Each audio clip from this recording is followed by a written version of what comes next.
Bashundhara official YouTube চ্যানেলে সবাইকে স্বাগত জানাই। তো আজকে আমি তোমাদের সাথে প্রাইমারি ইন্টারভিউ সংক্রান্ত 4টি গুরুত্বপূর্ণ প্রশ্নোত্তর নিয়ে আলোচনা করব।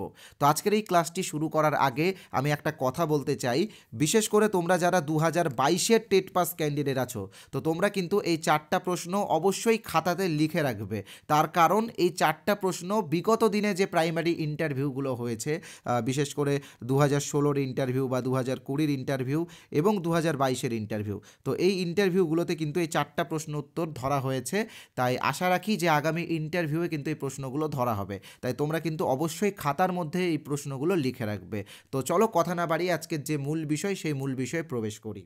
তো এখানে তোমরা দেখতেই পাচ্ছ যে প্রথম প্রশ্নে বলা হয়েছে যে তুমি শিশুদের পড়ানোর সময় কিছু একটা ভুল বলে ফেলেছো এবং শ্রেণীকক্ষের একটি শিশু সেই ভুলটি ধরে ফেলেছে। এমন অবস্থায় একজন শিক্ষক হিসেবে তুমি কি করবে? তো দেখো, ইন্টারভিউ রুমে এই প্রশ্নটা প্রচুর ক্যান্ডিডেটকে ধরা হয়েছে, ডেমো দেওয়ার সময়ও ধরা হয়েছে এই প্রশ্নটা। তাই এই প্রশ্নটার পাশে কিন্তু তোমরা 4টা স্টার অবশ্যই মেরে রাখবে, কারণ এই প্রশ্নটা তোমাকেও ধরতে পারে। ঠিক আছে? তো দেখো, এই প্রশ্নটার সব থেকে সহজ উত্তর কী হবে আমি তোমাদেরকে বলে দিচ্ছি, যে তুমি ডাইরেক্ট ইন্টারভিউ রুমে ওই স্যারকে বলবে যে স্যার, মানুষ মাত্রই ভুল হয়, তাই আমরা শিক্ষক, আমরা কিন্তু মানুষের ব্যতিক্রম না, তাই আমাদের মধ্যেও ভুল হতে পারে। তাই যদি আমার কোনো ভুল হয়ে থাকে এবং শ্রেণীকক্ষের কোনো শিশু আমার ভুলটি ধরে ফেলে, তো অবশ্যই আমি সেখানে ক্ষমা চাইব এবং নিজের ভুলটি শুধরে নেব, এবং পরবর্তীকালে সেই শিশুরা যাতে আমার ভুলগুলোকে আরও বেশি ধরতে পারে সেই জন্য আমি তাদেরকে উৎসাহিত করব। এটা কিন্তু সবথেকে বেস্ট অ্যান্সার হবে এই প্রশ্নের ক্ষেত্রে। এবং আমি একটু সহজভাবে তোমাদেরকে এই বিষয়টা আরেকটু বুঝিয়ে দিচ্ছি, অনেকেই কিন্তু এই বিষয়গুলো বুঝতে পারো না, তো সেই জন্যই কিন্তু এই ভিডিও ক্লাসটা আনা। তো দেখো, এখানে তুমি একজন শিক্ষক, এটা তুমি, ঠিক আছে? তুমি এখানে পড়াচ্ছ ব্ল্যাকবোর্ডে, ঠিক আছে? তো কিছু একটা পড়াচ্ছ, আমি জাস্ট অওয়া লিখে রাখলাম, বা কিছু একটা পড়াচ্ছ।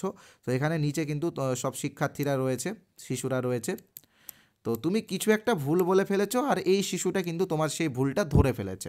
তো এমন অবস্থায় আমরা দেখে থাকি যে অনেক শিক্ষক আছে যারা ট্রেনিং নেয়নি বা ডিএলএড করেনি, তারা এই ক্ষেত্রে এই ভুলটা করে থাকে, যে তারা ভাবে যে ছাত্ররা আমার ভুল ধরেছে, এটা একটা আমার বিশাল মান সম্মানের ব্যাপার, এখানে ভুলটা স্বীকার করা যাবে না, একটু উল্টাপাল্টা বুঝিয়ে সুঝিয়ে ছেড়ে দেবো।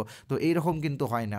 একটা কথা মনে রাখবে যে মানুষ মাত্রই ভুল হয়, আর এই ভুল করাটাই হলো মানুষের সবথেকে বড় একটি মানে দিক।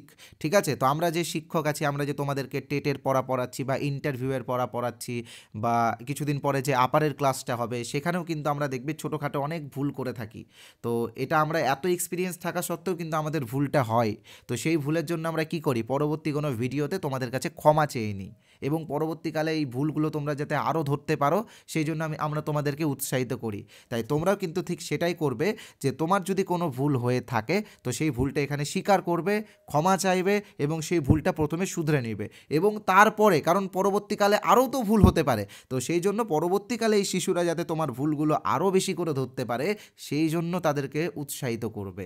এটাই হলো সবথেকে বেস্ট অ্যান্সার। এখানে অনেকেই বলবে যে ভুল হলে ক্ষমা চেয়ে নিব, এইসব বলে দেবে, কিন্তু এটা প্রকৃত অ্যান্সার হচ্ছে না। প্রকৃত অ্যান্সার হবে এটাই, যে ভুল ধরলে তো আমি ক্ষমা চাইবই, তার সাথে পরবর্তীকালে যাতে আমার ভুলগুলো ধরতে পারে সেই জন্য তাদেরকে উৎসাহিত করব। তাই পরবর্তীকালেরটা কিন্তু তোমাদেরকে অবশ্যই বলতে হবে। ঠিক আছে? ওই জন্য আমি অ্যান্সারটা লিখে দিইনি, কারণ লিখে দিলে একটু মুখস্থর ব্যাপারটা চলে আসতো, তাই জন্য আমি ক্লাসের মধ্যে অ্যান্সারগুলো বুঝিয়ে দিচ্ছি। তো দেখো, দ্বিতীয় প্রশ্নটা খুবই গুরুত্বপূর্ণ। একজন শিক্ষককে বন্ধু, অভিভাবক এবং দার্শনিক বলা হয় কেন? ইংরেজিতেও ধরতে পারে যে ফ্রেন্ড, গাইড এবং ফিলোসফার কেন বলা হয়। তো এই অ্যান্সারটাও তোমাদেরকে আমি বলে দিচ্ছি। তোমরা জানো যে একজন শিক্ষককে একজন শিক্ষার্থীর সাথে অবশ্যই বন্ধুত্বপূর্ণ আচরণ করতে হবে। শিক্ষক যদি বেশি কড়া হয় তাহলে সেটা কিন্তু আবার ওই গতানুগতিক শিক্ষা ব্যবস্থা বা প্রাচীন শিক্ষা ব্যবস্থায় চলে যাবে, তাই না? তা তোমরা মনে রাখবে যে আমাদের বর্তমান শিক্ষা ব্যবস্থা কিন্তু শিশুকেন্দ্রিক শিক্ষা ব্যবস্থা, শিশুই কিন্তু কেন্দ্রে রয়েছে, তাই শিশুর সাথে বন্ধুত্বপূর্ণ আচরণ করে তাকে পড়াতে হবে। ঠিক আছে? দ্বিতীয় বিষয় যেটা, শিক্ষার্থীকে শিশুর অভিভাবক বলা হয় কেন? তো একটা কথা মনে রাখবে যে একটা শিশু যখন বিদ্যালয়ে প্রবেশ করে তাকে সব দিক থেকে কেয়ার করার দায়িত্ব কিন্তু একজন শিক্ষকের। তাই এখানে শিক্ষককে একজন অভিভাবকেরই ভূমিকা পালন করতে হবে। আমরা অনেক ক্ষেত্রে দেখে থাকি যে বিদ্যালয় থেকে, আমরা খবরে দেখেছি বিশেষ করে, যে অনেক বিদ্যালয় থেকে শিশু পাচার হয়ে গেল, শিশু চুরি হয়ে গেল, শিশু হারিয়ে গেল। তো এই দিকগুলো কিন্তু অবশ্যই নজর রাখতে হবে, কারণ একজন শিশু যখন বিদ্যালয়ে প্রবেশ করে তার সব দিক দেখাশোনার দায়িত্ব কিন্তু শিক্ষকের। আবার অনেক বিদ্যালয়ে আমরা দেখি যে মিড ডে মিল খারাপ দেওয়ার জন্য শিশুরা অসুস্থ হয়ে পড়েছে।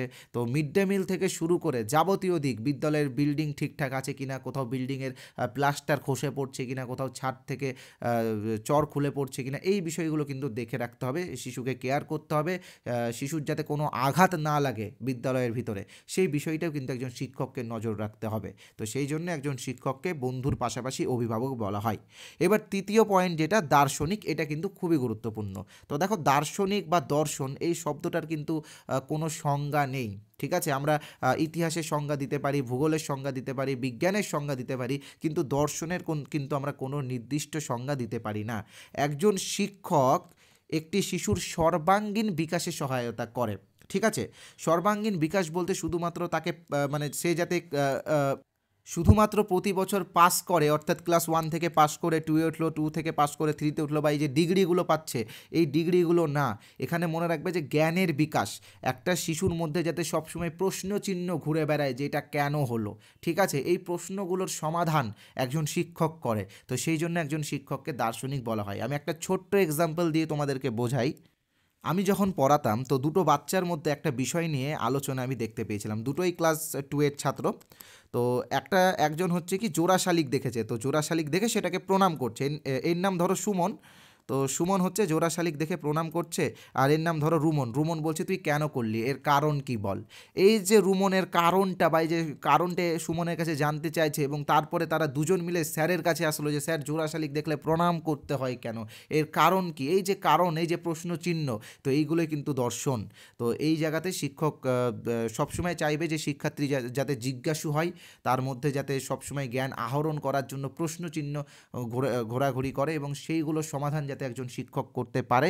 তো সেই জন্যই একজন শিক্ষককে দার্শনিক বলা হয়।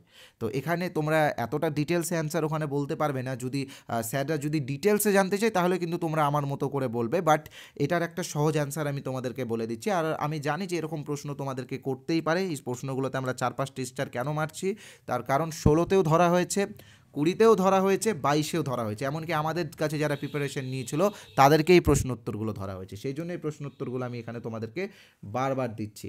তো দেখো, এখানে একটা অ্যান্সার তুমি বলতেই পারো যে একজন শিক্ষক একটি শিশুর বন্ধু, অভিভাবক এবং দার্শনিকের ভূমিকা পালন করে, এবং শিক্ষার্থীর যাতে সর্বাঙ্গীন বিকাশ হয় সেই জন্য পরামর্শও দেয়, এবং তার সাথে সাথে নির্দেশনাও দান করেন। তো সেই জন্য একজন শিক্ষককে বন্ধু, অভিভাবক এবং দার্শনিক বলা হয়। তো এরকম একটা অ্যান্সার তুমি দিয়ে দিবে, এবং তারপরে যারা ইন্টারভিউয়ার আছে বা যারা এক্সপার্ট আছে, তারা যদি একটু গভীরে জানতে চায়, তো আমি যেইভাবে ভেঙে ভেঙে বললাম, তোমরা কিন্তু সেইভাবে ভেঙে ভেঙে অ্যান্সারটা বলতে পারবে, ঠিক আছে?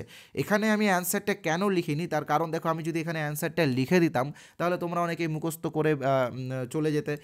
পরবর্তীকালে যখন এখানে রিলেটেড কিছু প্রশ্ন ধরা হতো, তাহলে তখন কিন্তু তোমরা প্রবলেমে পড়তে। তাই আমি বিষয়টা তোমাদেরকে সহজভাবে বুঝিয়ে দিলাম।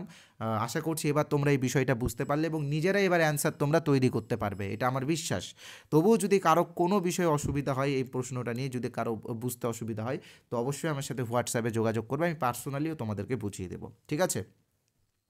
তো আজকের এই তৃতীয় প্রশ্নটা খুবই গুরুত্বপূর্ণ, এবং আমি ভেবেছি এই তৃতীয় প্রশ্নটা নিয়ে আমি একটা আলাদা ভিডিও দেবো। কারণ তোমরা জানো যে কিছুদিন আগে পাস ফেল অফ ছিল, আবার নতুন করে পাস ফেল চালু হয়েছে কিছুদিন আগে। তো এই বিষয়টা নিয়ে কিন্তু প্রশ্ন ধরবেই, প্রত্যেকটা ক্যান্ডিডেটকেই বিষয়টা নিয়ে প্রশ্ন ধরার একটা সম্ভাবনা দেখা দিচ্ছে। তাই এটা নিয়ে আমি একটা আলাদা ক্লাস দেবো। প্রশ্নটা একবার তোমাদেরকে বলে দিচ্ছি, তোমরা এটা টুকে নাও। যারা ইউটিউবে দেখবে তারা কমেন্ট করে জানাবে, যারা কোর্সে দেখছো তারা আমাকে হোয়াটসঅ্যাপে জানাবে তোমাদের মতো অ্যান্সারটা। আমি অবশ্যই এটার উপর একটা ভিডিও ক্লাস দেবো, ঠিক আছে? তো প্রশ্নটা এটাই যে অষ্টম শ্রেণী পর্যন্ত পাস ফেল তুলে দেওয়া হয়েছে, তো এটা ঠিক হয়েছে নাকি ভুল হয়েছে, বা পাস ফেল তুলে দেওয়ার পক্ষে বা বিপক্ষে যুক্তি দাও, ঠিক আছে? এটার উপর একটা আলাদা ক্লাস আমি দেবো। তোমরা একটু ওয়েট করো, আমি কবে দেবো জানিয়ে দেবো, হোয়াটসঅ্যাপে গ্রুপে জানিয়ে দেবো, টেলিগ্রাম গ্রুপে। তো চলে আসছি আজকে 4 নম্বর প্রশ্নতে, এবং এই প্রশ্নটা খুবই গুরুত্বপূর্ণ। তোমরা বুঝতে পারছো তো কতগুলো গুরুত্বপূর্ণ প্রশ্ন আমি তোমাদের সামনে তুলে ধরছি। এটা কিন্তু খুবই গুরুত্বপূর্ণ প্রশ্ন রয়েছে, তাই তোমরা অবশ্যই টুকে রাখবে, ওকে? প্রশ্নটা এটাই যে আমরা দেখি যে যারা প্রাইমারি স্কুলে শিক্ষকতা করতে যাচ্ছ, বা যারা টেট পাস করেছো, তোমাদের মধ্যে অধিকাংশই এমন ক্যান্ডিডেট রয়েছে যারা MA বা MSc কমপ্লিট, ঠিক আছে?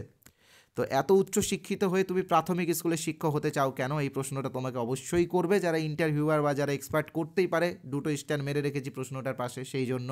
তো সেই জায়গায় দাঁড়িয়ে তোমাকে অ্যান্সারটা এইভাবে দিতে হবে যে আমার শিশুদের খুব ভালো লাগে এবং আমি শিশুদের পড়াতে চাই, শেখাতে চাই এবং তার সাথে তাদের সর্বাঙ্গীন বিকাশের ক্ষেত্রে একজন বন্ধু, একজন অভিভাবক ও একজন দার্শনিকের ভূমিকা পালন করতে চাই এবং শিশুদের আমার প্রচণ্ড ভালো লাগে। ঠিক আছে? তো সেই জন্য আমি প্রাথমিক স্কুলের শিক্ষক হতে চাই। আর আরেকটা কথা তোমরা বলবে এখানে যে প্রাথমিক স্কুলের শিক্ষক হওয়ার সাথে উচ্চশিক্ষার কোনো সম্পর্কই নেই। আমার ইচ্ছা ছিল আমি অনেক উচ্চশিক্ষিত হব, অনেক ডিগ্রি অর্জন করব, এমএ করব বা এমএসসি করব, পিএইচডি করব। তো সেই জন্য আমি এমএ এমএসসি করেছি বা পিএইচডি করেছি। বাট আমার জীবনের যেটা লক্ষ্য বা জীবনের যেটা উদ্দেশ্য ছিল সেটা হচ্ছে আমি প্রাথমিক স্কুলের শিক্ষক হব। তাই উচ্চশিক্ষার সাথে প্রাথমিক স্কুলের শিক্ষকতা করার কোনো সম্পর্ক নেই। আমার শিশুদেরকে খুবই ভালো লাগে, সেই জন্য আমি প্রাথমিক স্কুলের শিক্ষক হতে চাই এবং আমি চাই যে প্রত্যেকটা শিশুর সর্বাঙ্গীন বিকাশে একজন বন্ধু, একজন দার্শনিক এবং একজন অভিভাবকের ভূমিকায় অবতীর্ণ হব। তো এটাই হলো অ্যান্সার। তোমরা আশা করছি বিষয়টা বুঝতে পেরেছো। তবুও যদি কারো কিছু বুঝতে অসুবিধা হয় আমার সাথে হোয়াটসঅ্যাপে অবশ্যই যোগাযোগ করবে। তো এটাই ছিল ক্লাস আজকের। যারা যারা ইউটিউব থেকে এই ভিডিওটা দেখলে তোমাদেরকে বলে রাখি, তোমরা চাইলে এইরকম প্রশ্নোত্তর আরও যদি পেতে চাও তো আমাদের কোর্স জয়েন করতে পারো। কিভাবে জয়েন করবে আমি বলে দিচ্ছি। আমাদের চ্যানেলের তরফ থেকে একটা ফ্রি পিডিএফ তোমাদেরকে দেওয়া হচ্ছে। তোমরা যারা এখনও এই ফ্রি পিডিএফটা পাওনি তোমরা কিন্তু অবশ্যই এই ফ্রি পিডিএফটা নিয়ে নিও। আমরা কিন্তু 11,000 জনকে এই পিডিএফটা দিয়ে দিয়েছি। তো যে 11,000 জন এই পিডিএফটা পেয়ে গেছো তাদেরকে নতুন করে নেওয়ার দরকার নেই। এর ফলে তোমাদেরও স্টোরেজ ফুল হবে, আমাদেরও স্টোরেজ ফুল হবে। যারা পাওনি তারা কিভাবে নিবে আমি অবশ্যই বলে দেবো এই ভিডিওতে। তো তোমরা যারা পাওনি তারা অবশ্যই পিডিএফটা নিয়ে নিও। এই পিডিএফে কিন্তু বিগত দিনের ইন্টারভিউয়ে যে 25টা প্রশ্ন সব থেকে বেশি ধরা হয়েছে সেই 25টা প্রশ্নের পিডিএফ কিন্তু আমি তোমাদেরকে দেবো এবং এই 25টার মধ্যে থেকে আশা করি একটা দুটা প্রশ্ন তোমাকেও ধরতে পারে। ওকে, তোমরা মিলিয়ে নেবে পিডিএফটা পাওয়ার পরে। আর যারা আমাদের চ্যানেলটা এখনও সাবস্ক্রাইব করোনি আমি বলবো কাট অফ দেখার আগে আমাদের চ্যানেলটা তোমরা সাবস্ক্রাইব করে নাও, কারণ এই চ্যানেলটা তোমাদেরকে সবসময় গুরুত্বপূর্ণ তথ্য দিয়ে থাকে। শুধুমাত্র গুরুত্বপূর্ণ তথ্য না, আমরা কিন্তু বিভিন্ন ক্লাসও তোমাদেরকে দিয়ে থাকি, যেই ক্লাসগুলো আগামী দিনে তোমাদের ইন্টারভিউয়ের ক্ষেত্রে খুব কাজে লাগবে। তাই চ্যানেলটা যারা এখনও সাবস্ক্রাইব করোনি আমি বলবো সাবস্ক্রাইব করে নাও। আর হ্যাঁ, যারা ভাবছো পরে সাবস্ক্রাইব করবে তারা কিন্তু ভুল করছো, কারণ ভিডিওটা যখন শেষ হয়ে যাবে তখন তোমার সাবস্ক্রাইব করার কথা মনে থাকবে না। আমি বলবো যে আগে এখন সাবস্ক্রাইব করো, পরে ভিডিওটা দেখো। আর হ্যাঁ, তোমরা লাইক কেন করছো না? তোমাদের এক একটা লাইক আমাকে এনার্জি দেয় এই ভিডিওটা দেওয়ার জন্য। তোমরা সবাই লাইক করো আর এখনই লাইক করো। তোমরা যদি লাইক করো তাহলে কিন্তু আমরা আরও এরকম ভিডিও তোমাদের সামনে নিয়ে আসবো। আর ভিডিওটা অবশ্যই বন্ধুদের সাথে শেয়ার করবে। তো দেখো, ফ্রি পিডিএফের বিষয়ে বলার আগে আমি জাস্ট একটা ছোট্ট বিজ্ঞাপন বিরতি নেব এবং তারপরেই আমি কাট অফ নিয়ে আলোচনা করব। তো দেখো, বিজ্ঞাপন হলেও এটা কিন্তু তোমাদের উপকারেই লাগবে, কারণ তোমরা জানো যে আগামী নিয়োগে কম্পিটিশন কিন্তু 4:1 রেশিওতে হচ্ছে। তো সেক্ষেত্রে সবাই কিন্তু নিজেদের মতো করে প্রস্তুতি শুরু করে দিয়েছে। তাই ইন্টারভিউ প্রস্তুতির জন্য আমরা কিন্তু এখানে 4টা লেখা আছে, পরে আরও 4টা বেরিয়েছে, মোট আমরা 8টা বই বের করেছি। যে 8টা বইয়ের দাম মাত্র 75 টাকা, অর্থাৎ এক একটা বইয়ের দাম 10 টাকার থেকেও কম। তো তোমরা যারা এই পিডিএফ বইগুলো নিতে চাও আমি বলবো ইমিডিয়েটলি নিয়ে নিও। এই পিডিএফ বইগুলোতে তোমরা কী কী পাবে আমি জাস্ট তোমাদেরকে বলে দিচ্ছি। 2016 ইন্টারভিউয়ে যে প্রশ্নগুলো ধরা হয়েছিল সেখান থেকে কিছুটা আমরা কালেকশন করেছি, 2020-এরও কিছুটা কালেকশন করেছি এবং 2022-এরও কিছুটা কালেকশন করেছি এবং তার সাথে কেভিএস পিআরটিরও কিছু সিচুয়েশন বেস কোয়েশ্চেন্স আমরা কালেক্ট করেছি। তো তোমরা যারা এই পিডিএফটা নিতে চাও আমি বলবো ইমিডিয়েটলি নিয়ে নিও। দাম মাত্র 75 টাকা। 75 টাকাতে তোমরা 8টা পিডিএফ পাবে, অর্থাৎ এক একটা পিডিএফের দাম 10 টাকা থেকেও কম। এই যে স্ক্রিনে তোমরা যে নাম্বারটা দেখতে পাচ্ছ 8918259248, এই নাম্বারে আমাদের PhonePe, Google pay, Paytm, Amazon pay সব রয়েছে। ব্যাঙ্কিং নেম সোমনাথ শাহ অথবা বসুন্ধরা দেখাবে। তোমরা এই নাম্বারে পেমেন্ট করে বইগুলো পেয়ে যেতে পারো, সঙ্গে সঙ্গে পেয়ে যাবে। পেমেন্ট করার পরে এই নাম্বারে হোয়াটসঅ্যাপে স্ক্রিনশট পাঠালে আমরা পিডিএফগুলো সঙ্গে সঙ্গে দিয়ে দেবো। তবে আমি বলবো পিডিএফগুলো নেওয়ার থেকে বেস্ট হবে আমাদের এই কোর্সটা নেওয়া। এটা কিন্তু ওয়েস্ট বেঙ্গলের সবথেকে বড় ইন্টারভিউ প্রস্তুতির ব্যাচ। এখানে 2700+ ক্যান্ডিডেট আমাদের কাছে ইন্টারভিউ প্রস্তুতি নিচ্ছে, যারা সকলেই 2022-এর টেট পাস। এবং আর মাত্র 300টা সিট ফাঁকা রয়েছে। 300টা সিট আমরা ফিল আপ হয়ে গেলেই কিন্তু আমরা এই কোর্সটা সম্পূর্ণভাবে ক্লোজ করে দেবো, আর কিন্তু আমরা অ্যাডমিশন নেব না। তাই যারা অ্যাডমিশন এখনও পর্যন্ত নাওনি তোমাদেরকে বলবো অ্যাডমিশন নিয়ে নিও। এই কোর্সের অরিজিনাল প্রাইস 499 টাকা, তবে তোমাদের কথা ভেবে আমরা 350 টাকাতে এই কোর্সটা তোমাদেরকে দিয়ে দিচ্ছি। শুধুমাত্র আজকের জন্য, আজকে রাত্রি 12টা পর্যন্ত এই অফারটা, অর্থাৎ 350 টাকার এই অফারটা শুধুমাত্র আজকে রাত্রি 12টার পর্যন্ত। তো যারা আজকে রাত্রি 12টার মধ্যে জয়েন হতে চাও তারাই কিন্তু এই অফারটা পাবে। আর আরেকটা কথা বলে রাখি, এই কোর্সে কিন্তু আমরা বিগত দিনে ইন্টারভিউয়ে যে প্রশ্নগুলো ধরা হয়েছিল সেই প্রশ্নগুলোর উপরে কিন্তু বিভিন্ন ক্লাস এনেছি এবং তার সাথে বিভিন্ন পিডিএফও আমরা দিয়েছি।